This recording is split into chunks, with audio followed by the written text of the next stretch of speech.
मृत्युंजय. लेखक शिवाजी सावंत. भाग 108. दुसऱ्या दिवशीच कुणाचीही भेट न घेता शोनाला सांगून वायुजितावरून हस्तिनापुरातून निघताना माझ्या मनात केवळ परशुरामांविषयीच विचार घोटाळत होते. कसे असतील ते? अनेकांच्या तोंडून ऐकलेला त्यांचा वृत्तांत जीव थरकविणारा होता.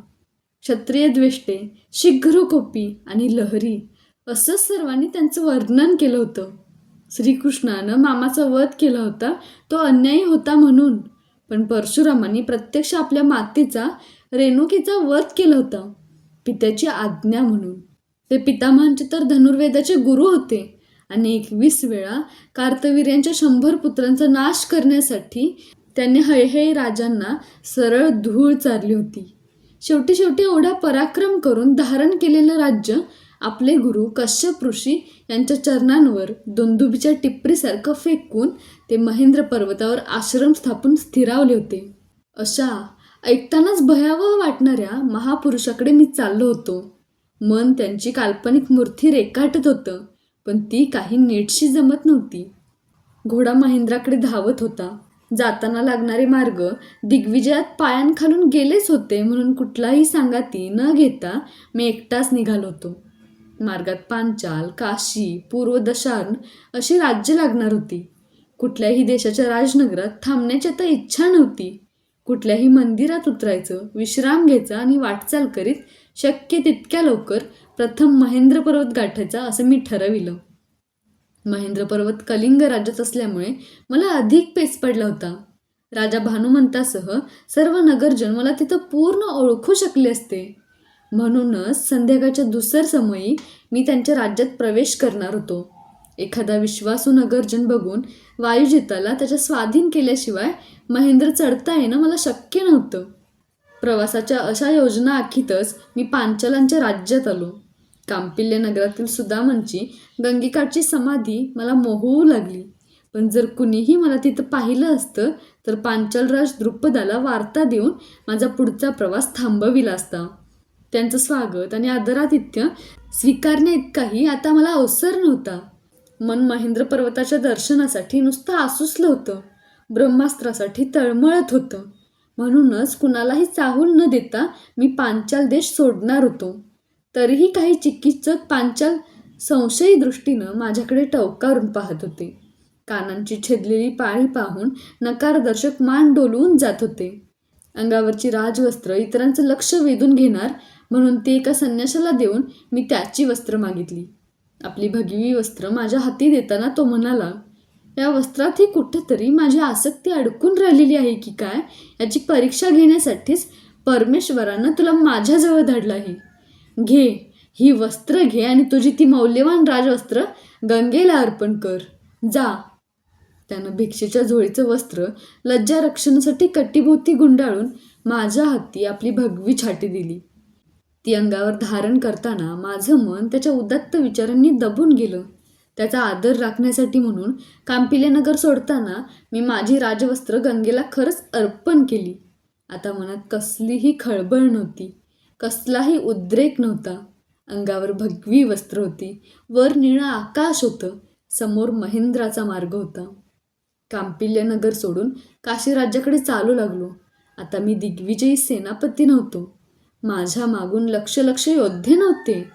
हत्ती घोड्यांची चित्कारणारी, खिंकाळणारी पथकं नव्हती. इतकंच काय, पण भारभूत झालेली कवचकुंडलही आता माझ्या देहावर नव्हती. होय, मी दानवीरही नव्हतो. होतं भगवं वस्त्र, शांत मन, माथ्यावरचं निळं आकाश. काशी राज्याच्या सीमेतील प्रयाग आलं. हे वृषालीचं नगर होतं, पण मी नगरात जाणार नव्हतो. वायुजिताला पाणी पाजण्यासाठी म्हणून गंगा, यमुना आणि शरयू यांच्या त्रिवेणी संगमावर त्याला आणलं. परतताना नेमका त्याच ठिकाणी वायुजित थांबला जिथं वृषालीची पहिली भेट झाली होती. तिथं वृषाली नव्हती, शोण नव्हता, फुटलेला घडा नव्हता. माझ्या मनातही तिला प्रथम पाहताना निर्माण झालेली ती अबोध भावनेची अद्भुत खळबळ नव्हती. सगळं कसं शांत होतं. नाही म्हणायला एकच विचार प्रकर्षानं मनात डोकावून गेला. वृषालीच्या त्या फुटक्या घड्याचा तो तुकडा माझ्याजवळ असता तर मी तो जिथून उचलला त्याच जागी त्रिवेणी संगमाला प्रणाम करून हळुवार हातानं पुन्हा तसाच ठेवून टाकला असता. स्मृतीची सर्व कवाडं बंद करण्याचा मी यत्न करीत होतो, पण ते जमत नव्हतं. त्यांच्याशी झुंजत झुंजत काशी राज्य सोडलं. पूर्व दशार्ण देश मागं टाकताच महानदीपलीकडील पूर्व सागराच्या सान्निध्यात बसलेला कलिंग देशाला. सुप्रियेचा देश म्हणून एरवी त्याची ओढ वाटायला हवी होती, पण ती वाटत नव्हती. सर्व नगरी बाजूला टाकून जवळच्या मार्गानं एका दिवशी सूर्यास्ताच्या प्रशांत समयी महेंद्राच्या पायथ्याशी आलो. त्याच्या निळ्या शिखरांच्या दर्शनानं मन पुलकित झालं. मस्तकातील विचारांचं थैमान थांबलं.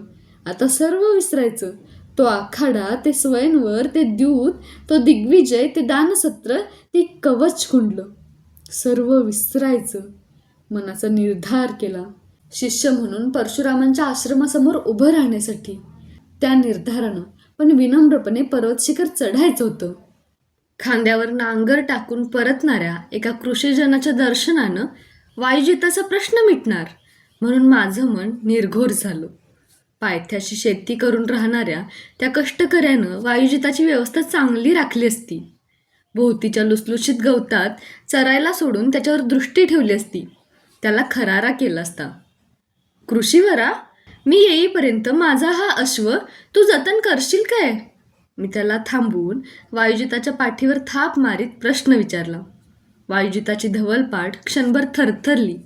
भरगच्च केसांची शेपूट वळवळली. कोण तू? कृषीवरानं माझ्या भगव्या वस्त्रांकडे आणि तुटक्या कानांकडे पाहत विचारलं. मी वैकर्तन. माझ्या या तुटक्या कानांमुळे तुम्हाला सहज पुन्हा ओळखशील. संन्यासी आहेस? आण तुझा घोडा, मी जतन करीन. त्यानं वायुजिताचे वेग आपल्या हाती घेतले. प्रामाणिकपणे साथ देणाऱ्या त्या एकनिष्ठ जनावराची पाठ मी 2 वेळा थोपटली. त्याच्या आयाळीचे शुभ्र केस बोटं घालून चाळवताना माझ्या निर्धारी मनाचं पाणी होऊन डोळ्यांत उभं राहिलं. जा, सुखानं राहा. मी त्याचाही निरोप घेतला. सूर्यास्ताच्या दीर्घ सोनेरी किरणांत महेंद्राची उभट चढण चढू लागलो. शाल, किंशुक, पुन्नग, तमाल, सांतवन, दंडनी या वृक्षांवरची आपली घरटी गाठण्यासाठी चित्तर, सारंग, धनछडी, चंडोल, चक्रवाक यांचे थवे पंख फडफडत कोलाहल करीत होते. उतरणीवर गुरं चारून परतणारे गोपाल गायींच्या घंटानादांबरोबर बासरीवर आलाप घेत होते. सगळं चराचर कसं विश्रामासाठी आसुसलं होतं. संन्याशा, थांब! मागून कुणीतरी मलाच हाक घालीत होतं म्हणून थांबलो. माझ्यासारखीच भगवी वस्त्र परिधान केलेली एक मानवी आकृती हळूहळू पुढं सरकत होती. कुठं चाललास तू? जवळ येताच त्या व्यक्तीनं विचारलं. तो एक आश्रम शिष्य असावा. माझ्यापेक्षाही वयस्क होता तो. आश्रमाकडे? भगवान परशुरामांच्या. परिचय नसतानाही साथ घालणाऱ्या त्या आश्रम शिष्याकडे आश्चर्यानं पाहत मी उत्तरलो. मीही तिकडेच चाललो आहे. त्यांचाच शिष्य आहे मी. अकृतव्रण माझं नाव. चल, मिळूनच जाऊ आपण. त्यानं माझ्या कानांकडे पाहत सांगितलं. आम्ही दोघंही चढण चढू लागलो. कशासाठी आला आहेस आमच्या आश्रमाकडे तू? भगवानांच्या दर्शनासाठी? त्यानं चढता चढता विचारलं. नाही, केवळ दर्शनासाठीच नाही, अध्ययनासाठी आलो आहे मी, शिष्य म्हणून. शिष्य म्हणून? तू ब्राह्मण कुमार आहेस ना? भगवानांची प्रतिज्ञा आहे, ब्राह्मण कुमाराशिवाय कुणालाही शिष्य करून घेत नाहीत ते. पण तू कोणती विद्या शिकण्यासाठी आला आहेस? ब्रह्मास्त्र, मी उत्तर दिलं. पण माझ्या आकांक्षेवर पाणी पडणार काय असा प्रश्न मनात घोटाळत होता. मी ब्राह्मण कुमार नव्हतो. ब्रह्मास्त्र? मग तर तू निश्चितच ब्रह्मकुमार असला पाहिजेस. उगाच विचारला मी तुला प्रश्न. पण पण तुझ्या कानांची पाळी कशानं तुटली? त्यानं पुन्हा प्रश्न केला. त्याला तसाच तिथे टाकून धावत चढून उतरून पुन्हा वायुजितावर आरूढ होऊन तडक हस्तिनापूर गाठावं असं क्षणभर मला वाटलं. पण मी ब्रह्मास्त्राशिवाय परत हस्तिनापूरला परतणं आता शक्यच नव्हतं. स्वर्गाची खिंडार बुजवण्यासाठी कानांचं मांस एका भिक्षुकाला दिलं आहे मी. त्याच्या प्रश्नाचं उत्तर देणं भागच होतं म्हणून मी म्हणालो. मला नाही समजलं. तो आश्चर्यानं म्हणाला. समजणारही नाही. मी त्याचं सांत्वन करू शकत नव्हतो. भगवान परशुरामाने विचारलं, तर त्यांना कोणत्या कुलातील ब्राह्मण कुमार आहे म्हणून सांगणार होतो मी. मन मार्ग शोधित होतं. काही सुचत नव्हतं. परिस्थितीनं माझ्याकडून एका असहाय्य अबलेच्या लज्जेवर तोंडसूक घेण्याचं पाप करून घेतलं होतं. आता ती माझ्याकडून असत्य बोलण्याचं पापही करून घ्यायला तयार झाली होती. साक्षात परशुरामांसमोर उभं राहून असत्य बोलायचं की आल्या मार्गानं ब्रह्मास्त्र न घेता रिक्त हस्तानं परत फिरायचं. पुन्हा संभ्रम, पुन्हा जीवनाची घुसमटविणारी कोंडी. इंद्राला कवचकुंडलांचं दान देऊन मिळालेलं पुण्य परशुरामांशी असत्य बोलताना दग्ध होऊन जाणार होतं. पुन्हा मी सुतपुत्रच राहणार होतो. आहे तसा. महेंद्राच्या पर्वत शिखरावरून कोसळणाऱ्या धबधब्यासारखे विचार माझ्या अंतर्मनावर कोसळू लागले. काय करावं? परत फिरावं? होय, परत फिरावं. चलतो मी परत. मी मध्येच थांबून अकृतव्रणाला धक्का दिला. का? घाबरलास? भगवान परशुरामांच्या आश्रमात शिरताना सिंहाचं काळीच पाहिजे. केवळ भृगुकुलातील ऋषिकुमारासारखी गोलचर्याच घेऊन आला होतास की काय? तो आश्रम शिष्य असल्यामुळे निर्धोकपणे बोलू लागला. भृगुकुल? सिंहाचं काळीच? काही नाही. ब्रह्मास्त्र घेतल्याशिवाय परत जायचंच नाही. परशुरामांची प्रतिज्ञा भंग करण्याचं सामर्थ्य एका सुतपुत्रात आहे, हेही जगाला आता दिसून येईल. काय करतील कोपिष्ट परशुराम असत्य बोलणाऱ्या कर्णाचं? जाळून रक्षा करोत. पण ती रक्षाही सांगेल की ब्रह्मास्त्रासाठी तळमळणाऱ्या एका सुतपुत्रानं परशुरामांनाही आपली प्रतिज्ञा भंगायला लावली. मनाचा एक कोपरा नको असं म्हणून आक्रोशात असतानाच मी पुन्हा चढण चढू लागलो. परशुरामांनी तुझं कुल कोणतं म्हणून विचारलंस तर ते भृगू म्हणून सांगायचं. नाव काय विचारलं तर भार्गव म्हणून सांगायचं. असं स्वतःला बजावलं. आता चांदण्यात निथळणारा महेंद्र भयावह वाटू लागला.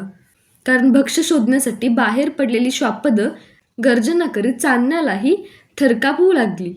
महेंद्रावरील अकृतव्रणाच्या पर्णकुटीसमोर आम्ही दोघं उभे राहिलो तेव्हा पूर्ण रात्र उलटली होती. सर्व आश्रम अनेक लहान मोठ्या पर्णकुट्यांनी भरून गेला होता. आवाराभोवती संरक्षणासाठी गोलाकार असं काटेरी वेलींचं भक्कम कुंपण होतं. सर्व दिशांकडून आश्रमस्थानाच्या मध्यभागी येईल असं एक भव्य यज्ञकुंड होतं. मी पाहिलेल्या सर्व यज्ञकुंडांत एवढं भव्य यज्ञकुंड मला अन्यत्र कुठंही आढळलं नव्हतं. एका कोपऱ्यात गायींचा लांबलचक गोठा तटस्थ उभा होता. महेंद्रावर चरून थकलेल्या गायी त्या गोठ्यात संथपणे रवंत करीत असाव्यात, कारण मधूनच येणाऱ्या त्यांच्या गळ्यातील घंटांचा तुटक तुटक अशा आवाजानं भयान शांततेचा भंग होत होता. सर्व पर्णकुट्या पाय दुमडून विसावलेल्या हत्तीच्या कळपासारख्या दिसत होत्या. शिष्यगण निद्राधीन झाल्यामुळे कुठंही समईचा सुद्धा प्रकाश नव्हता. चंद्राच्या चंदेरी रसाचा घट आकाशाचा महापुरुष पृथ्वीच्या सर्वांगावर ओतत होता. आश्रमाभोवतीच्या कुंपणातील गचपणात रात्रकिडे लयबद्ध किरकिरत होते. केवळ एकाच पर्णकुटीच्या कुडातील तडतडणाऱ्या ठिणग्या बाहेरून स्पष्ट दिसत होत्या. पुटपुटल्यासारखे अस्पष्ट मंत्रोच्चार ऐकू येत होते. मध्यरात्र झाली तरीही कुणीतरी जागृत होतं, ध्यानपूर्व तयारी करीत होतं. कोण आहे त्या पर्णकुटीत? मी अकृतव्रणाला त्याच्या मागून त्याच्या पर्णकुटीत शिरताना विचारलं. भगवान, उद्या पौर्णिमा आहे. त्यांचं वरुण व्रत पूर्ण करण्यासाठी त्यांना दर पौर्णिमेला आणि अमावास्येच्या आदल्या रात्री असं यज्ञकुंडासमोर बसून सवितृ मंत्रांचं गायत्री छंदात अखंड पुरश्चरण करावं लागतं. मग दुसऱ्या दिवशी ते महेंद्र उतरून कलिंग राज्यात खाली जातात. पूर्वसागराच्या फेसाळणाऱ्या कट्टीभर पाण्यात उभं राहून सूर्याला दिवसभर अर्घ्यदान देतात. त्यांचं दर्शन घेण्यासाठी पौर्णिमेला आणि अमावास्येला कलिंगांची गर्दी सागर किनारी लोटलेली असते. अनेक वेळा मीही त्यांच्यासह सागर किनारी गेलो आहे. तुलाही ती संधी एखाद्या वेळी मिळेल. दर्भाच्या 2 पथाऱ्या अंथरून त्यावर 2 कांबळी टाकताना अकृतव्रण म्हणाला. सत्यसेन, शोण, अश्वत्थामा, दुर्योधन अनेक व्यक्ती माझ्या जीवनक्रमात होत्या. त्यातच अकृतव्रणाची भर पडली. फलाहार करून दर्भाच्या त्या थंडगार शयेवर शरीर विसावताना माझ्या मनात एकच एक प्रश्न रेंगाळत होता. परशुरामांनी उद्याच आपल्याला कलिंगांच्या राज्यात चल म्हटलं तर काय उत्तर द्यायचं त्यांना? सर्व कलिंग तर आपल्याला पूर्ण ओळखतात. कसं जायचं त्यांच्यासह कलिंगांच्या राज्यात? विचार करता करताच निद्राधीन झालो. कक्षातल्या मऊ शय्येवर लागली नसती इतकी शांत होती ती परशुरामांच्या आश्रमातील परनोटीतील पहिल्या रात्रीची निद्रा.